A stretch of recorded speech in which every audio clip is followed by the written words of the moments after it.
Next on Worcester News Tonight, the city announces an investment of millions into the Green Island neighborhood during the construction of Polar Park. Plus, Worcester's first recreational pot shop will open Wednesday. What the CEO of Good Chemistry has to say about the transition from a medical marijuana facility. Good evening and thank you for joining us. I'm Anna Botari. City Manager Edward Augustus announcing Monday the city will be committing millions of dollars to the Green Island neighborhood over the next few years. The funds will help revitalize and maintain infrastructure in the area as they prepare for the Red Sox to come to Worcester. Our Cam Jandro is live in Worcester tonight with more. Cam? Anna, the mayor and city managers say they want to go about this similar to the way that Union Hill neighborhood was redeveloped. They want to sit down with the people in Green Island and discuss some of the main concerns they have moving forward. And tonight they laid out a small plan for about the next 5 years or so.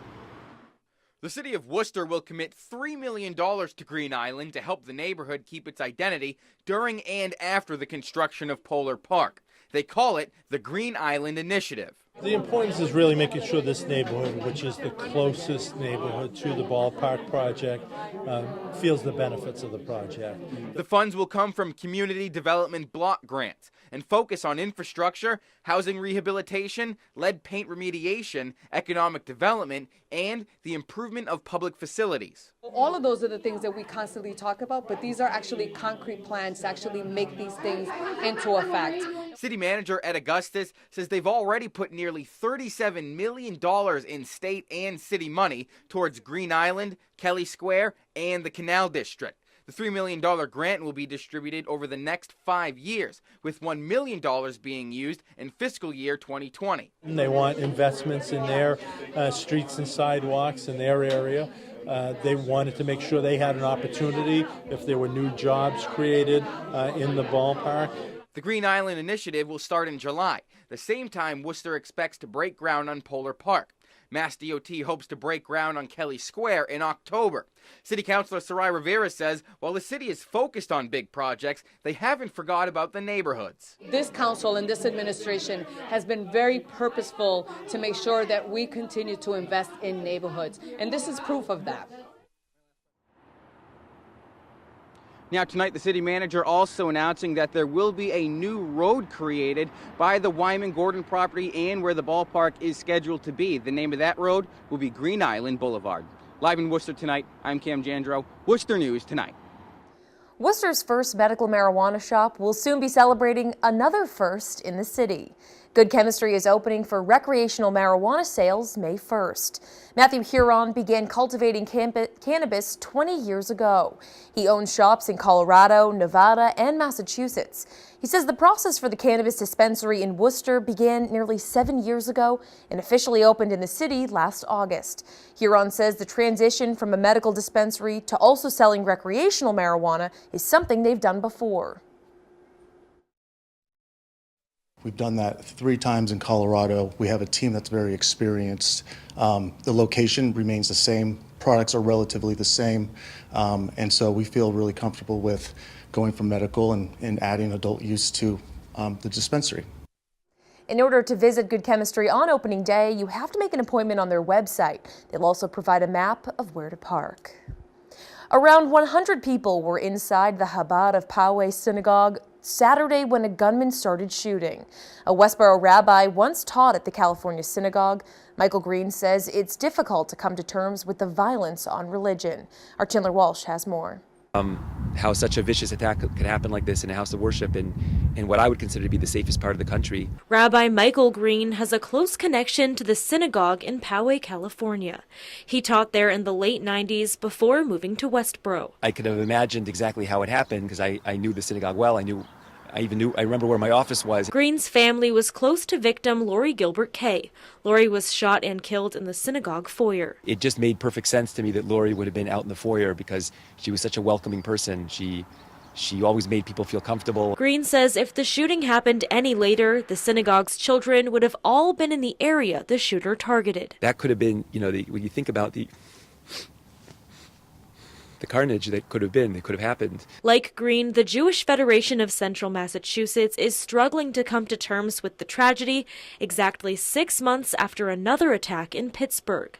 Stephen Schimmel says it's especially disturbing the shooting happened on the last day of Passover, right before a prayer for loved ones who passed. This special and holy time to be disrupted by a murderer, by a terrorist, is painful. Schimmel says the Jewish community is coming together. He says attacks like this happen far too often. The change in the way you feel when you go into a public place has gradually moved from not having any awareness of security to being in a position now where you're conscious and aware of where the exits are. Rabbi Green says he'll be having a solidarity service for victims in Westboro. He says he's also considering increasing security at his synagogue.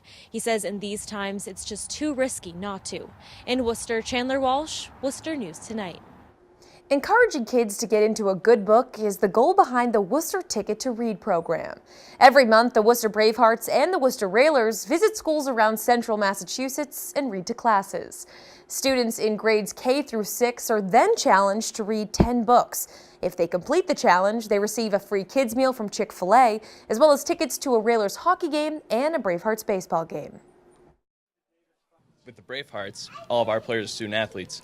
So without reading and education, there really isn't no playing for the Bravehearts or, playing on a sports team someday. So we really try to show that education's, important, reading at school and at home with parents and friends.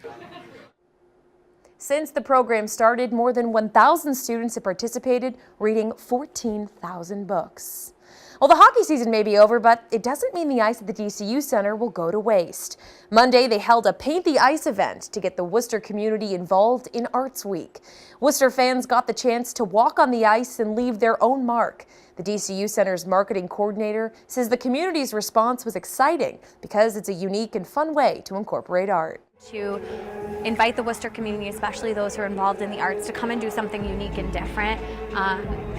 A lot of the events for Art Week were things that you would traditionally think of when it comes to the arts. So we decided to, as an arts venue, think of a way that we could kind of stand out in that realm. This was the first annual Paint the Ice event, and they're hoping to continue it in years to come. The state's Energy and Environmental Affairs Secretary is stepping down.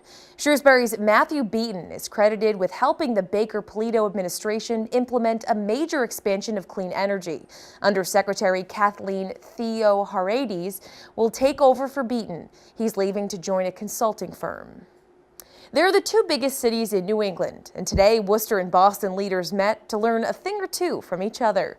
Boston Mayor Marty Walsh made several stops across the city today, saying watching Worcester's success over the years is inspiration for Boston. Our Brittany Schaefer has more on the mayor's visit. Boston Mayor Marty Walsh visits Worcester Technical High School. He says they want to take back some of what works here to use at schools in Boston. The young people, amazing that I met today, and the instructors and the teachers. It was a great school. I was very impressed with the whole layout of what's going on there. If we can transport that type of programming into our vocational programming in Boston, that would be a wonderful thing. Walsh also had a closed-door meeting with the Worcester Regional Chamber of Commerce. He says it's important to have the two largest cities in New England working together. Regionalization is something that's really important. It's been what I talk a lot about as mayor, and I think in the past we might have been competitive with city to city, and what we need to do more of is collaboration and sharing best practices, and that's really what today's about. Chamber President Tim Murray says when Worcester and Boston work together, the region becomes more desirable and leads to an economic boost in both cities. I think part of our economic success for Central Massachusetts is embrace our proximity to Boston, but also recognize we have our own identity and that we're a high-quality, lower-cost alternative. And if people have more options where to live and work, that region becomes more competitive and businesses then want to be there. Walsh says watching Worcester grow over the years has been inspiring. Great restaurants here. Obviously, you have the convention center and a lot of different events here. The Red Sox coming, which is exciting. I'm excited about that. But it's great to see the city doing well. Murray says he's hopeful meetings between Boston and Worcester leaders will continue. In Worcester, Brittany Schaefer, Worcester News Tonight.